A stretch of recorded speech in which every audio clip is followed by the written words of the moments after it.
Terima kasih pemirsa Sulan TV, Anda masih tetap bersama kami di Talk Show Bincang hari ini, di mana pada siang hari ini kita masih berbincang-bincang nih mengenai tips berpuasa sehat ala Rasul.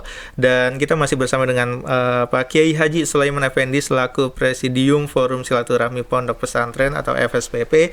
Dan tadi juga sudah sedikit dijabarkan beberapa poin soal cara berpuasa sehat ala Rasulullah seperti apa gitu. Tadi sudah sedikit dibahas, pertama mulai dari niat, lalu juga soal sahur. Nah, ini menarik soal sahur karena mungkin banyak orang yang tahu soal sahur yang baik adalah mendekati waktu subuh nih Pak Kiai ya.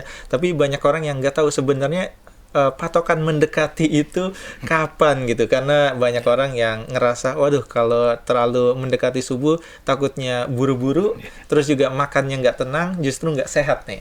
Gimana nih Pak Kiai? Baik, terima kasih. Qala Nabi sallallahu alaihi wasallam, tasaharu fa inna fis sahur barokah.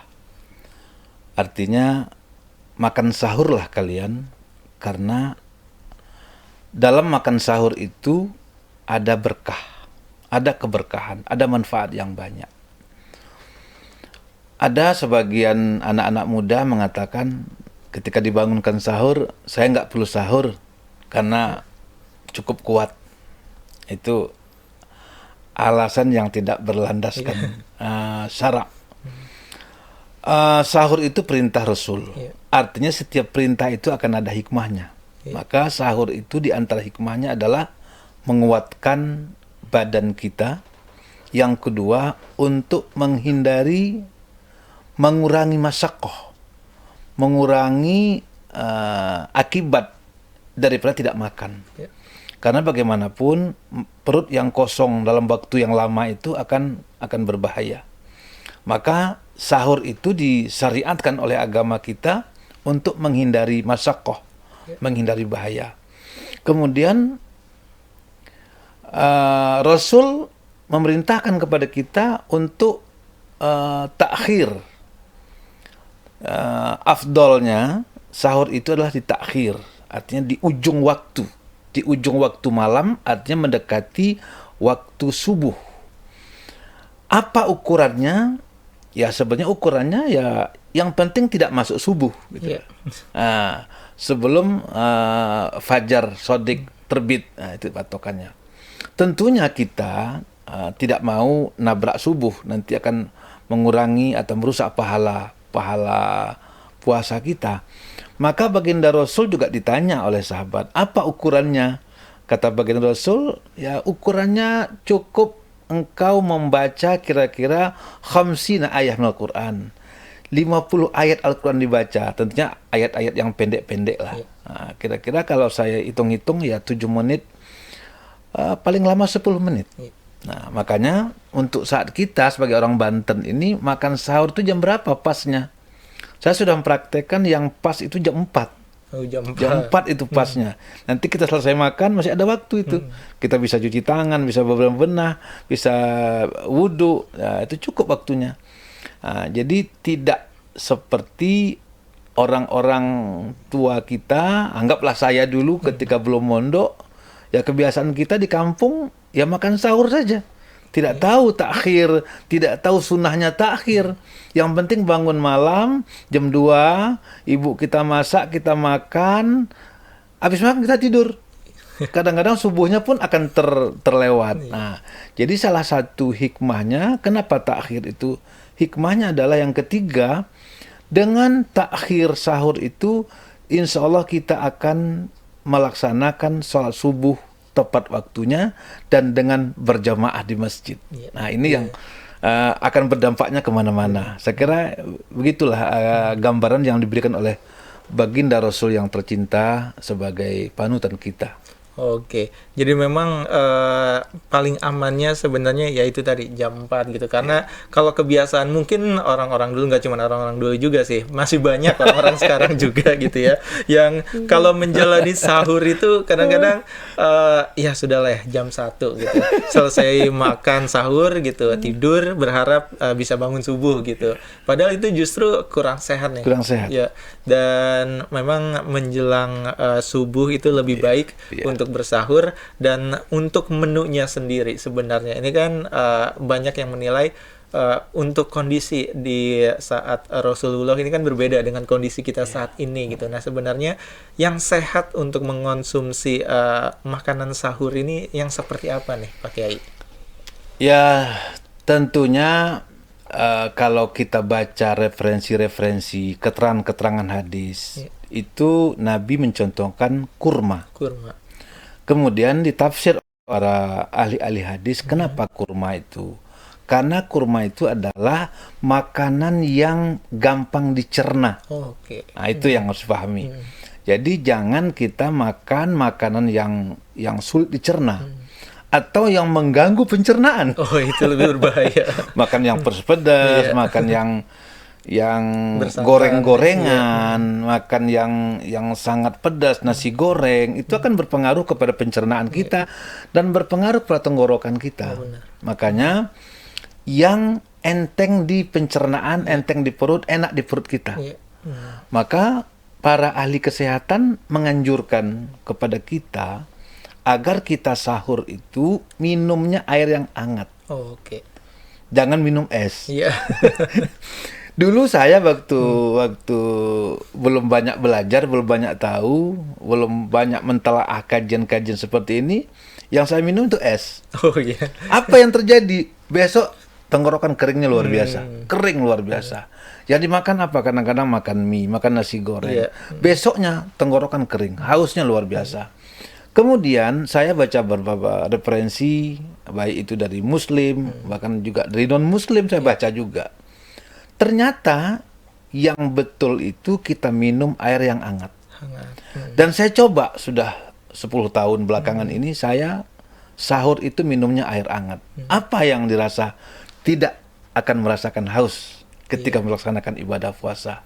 Subhanallah, ini luar biasa. Saya ini apa yang dirasakan tentunya bisa ditransfer kepada yang lain, kepada kaum muslimin untuk bisa mengikuti minum, makan sesuatu yang ringan di pencernaan di perut kita. Kira-kira begitu. Jadi sebenarnya poinnya itu tidak benar-benar mengharuskan kurma. Kalau ada kurma memang lebih baik gitu. Tapi memang ketika sulit mendapatkan kurma gitu, intinya adalah sesuatu yang mudah dicerna dan ya masih tetap mengenyangkan Pak Kiai ya. Seperti mungkin bisa dicarilah beberapa referensi makanan-makanan yang ringan untuk dimakan ketika sahur gitu ya. Dan tadi salah satu yang menarik juga gitu, ternyata mengonsumsi air hangat ini juga sangat berdampak sekali ya. Karena kalau cuaca panas kayak gini, di subuhnya atau di sahurnya makan atau minum yang dingin-dingin, wah pasti semakin berat menjalani puasanya Pak Kiai ya. Jadi itu bisa menjadi referensi ketika kita nih pemirsa Sultan TV menjalani sahur. Dan tadi juga soal berbuka puasa juga. Nah ini banyak juga permasalahan atau mungkin juga sebenarnya bukan permasalahan, tapi perilaku yang dilakukan orang-orang ketika pulang menjelang maghrib gitu, dan ketika maghrib tiba tanggung di jalan. Jadi nanti aja deh buka puasanya, sebentar lagi juga nyampe rumah. Nah ini sebenarnya tepatkah gitu, atau sebenarnya tidak masalah kalau untuk beberapa menit, atau sebenarnya ada masalah kesehatan yang bisa berdampak? Baginda Rasul mengatakan bahwa kalau kita berbuka puasa itu sunnahnya adalah kita takjil. Takjil itu mensegerakan. Oke. Begitu masuk waktu kita segera. Mungkin kita dalam keadaan tanggung, dalam perjalanan, ya kita bisa tentunya niatkan dari awal, kita bawa segelas air, satu botol air minum, kita batalkan puasa kita ketika azan berkumandang. Sehingga kita sudah melaksanakan sunnah Rasul, yaitu takjilul futur. Sehingga kita bisa makan setelah kita sampai ke tempat. Kemudian juga ketika kita ada di rumah pun juga sebetulnya ya kita diperintahkan makan, membatalkan puasa dengan makanan-makanan yang tidak berlebih-lebihan. Karena tentunya kalau makan ini berlebihan juga malah tidak maslahat bagi perut kita. Benar. bahkan akan menjadi mudarat.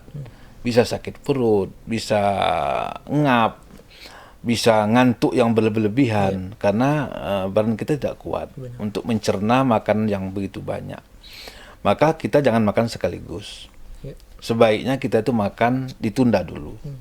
Batalkan puasa kita takjil dulu, kemudian kita sholat. Habis sholat kita teruskan lagi. Nah, itu tradisi Rasulullah Sallallahu Alaihi Wasallam. Jadi makan jangan pol dulu. Begitu beduk langsung pol makan, baru sholat. Sholatnya ngap. Ini nggak sehat sebetulnya. Karena ketika kita perut kenyang, dalam keadaan kenyang, betul-betul kenyang, kita bergerak, ini kan nggak sehat. Oh iya, benar. Nah, jadi kita kenyangnya ditahan dulu, makan tahan dulu, kemudian sekedarnya saja kita sholat maghrib. Habis maghrib boleh kita lanjut lagi untuk mengenyangkan perut. Kira-kira begitu. Karena banyak juga yang beranggapan karena ya waktu maghrib ini kan sampai isya gitu ya. Yang penting sebelum isya kita menjalankan sholat maghrib gitu. Jadi dimanfaatin untuk banyak-banyak berbuka gitu ya. Jadi itu sebenarnya kurang sehat karena itu tadi ketika makannya berlebihan, terus ibaratnya dihajar dengan aktivitas yang lumayan cukup banyak, akhirnya kurang baik untuk kesehatannya Pak Kiai ya. Dan untuk makanannya juga ini kan kebiasaan orang Indonesia kebanyakan, yaitu makan gorengan dan juga es gitu ya. Ini seperti apa? Karena ya seperti kita tahu gitu, mungkin di zaman Rasulullah juga belum ada gorengan dan juga belum ada es gitu. Ini seperti apa? Ya, tentunya kita harus banyak belajar lah. Kita ini sebagai orang Muslim tidak boleh tabu mempelajari kesehatan. Kalau bicara kesehatan ini kan tentunya antum a'lam bi umuri dunyakum. Artinya manusia ini lebih tahu banyak tentang diri kita. Artinya dalam hal ini dokter lebih tahu tentang kesehatan. Makan banyak berlebihan ya ini melanggar aturan Allah. Allah perintahkan kita kulu washrobu, makan dan minumlah. Wala tusrifu. Nah, ini ada lanjutannya. Makanlah, minumlah. Wala tusrifu. Jangan berlebih-lebihan. Berlebih-lebihan itu akan mendatangkan bahaya. Kemudian makanan yang kita makan, seperti yang tadi saya jelaskan, makanan seperti apa? Tentunya kita tidak mungkinlah makan seperti baginda Rasul makan. Mungkin nasinya nasi ala Arab, kurma, buah-buahannya. Kalau di kita kan buah-buahannya bermacam-macam. Benar. Saya kira itu sah-sah saja. Artinya kita bisa makan buah-buahan yang enteng di perut, yang ringan dicerna. Kemudian kita menghindari makanan-makanan yang memberatkan perut kita. Saya kira dalam hal makanan ini kita kembalikan kepada kaidah usul fikih mengatakan al-aslu fil asya al-ibahah. Hukum makanan itu hukum asalnya adalah boleh. Kita boleh makan apa saja. Yang penting tidak diharamkan Allah. Sesuatu yang haram itu sesungguhnya adalah yang sudah diharamkan Allah dan Rasulnya. Makanya kalau kita menemukan suatu makanan, apakah ini halal atau haram?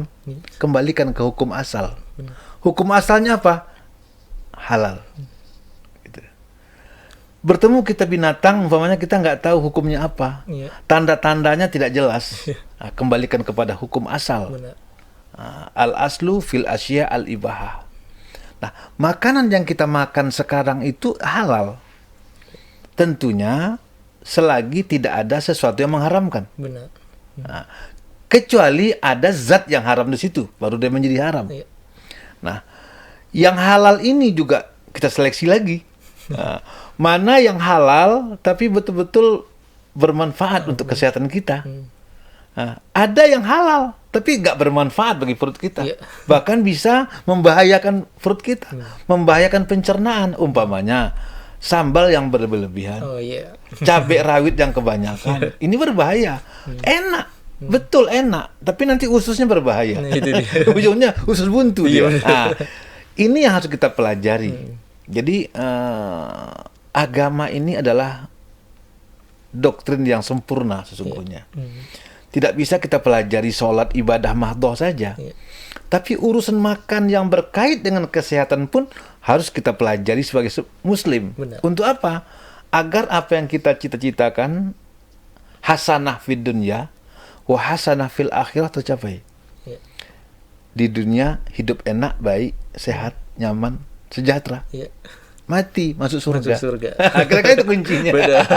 Itu yang dikejar semua orang. Saya kira ya. begitu. Benar-benar. Jadi memang ketika berbicara mengenai makanan yang ibaratnya hal gitu ya, ini sudah pasti dipastikan ini adalah makanan-makanan yang bagus buat kesehatan gitu ya, dan mungkin juga bukan sesuatu yang justru merusak kesehatan kita, dan itu alasan kenapa makanan-makanan yang diharamkan ini tidak boleh dikonsumsi karena kurang baik untuk kesehatan. Jadi ini juga perlu kita pelajari Pak Kiai ya.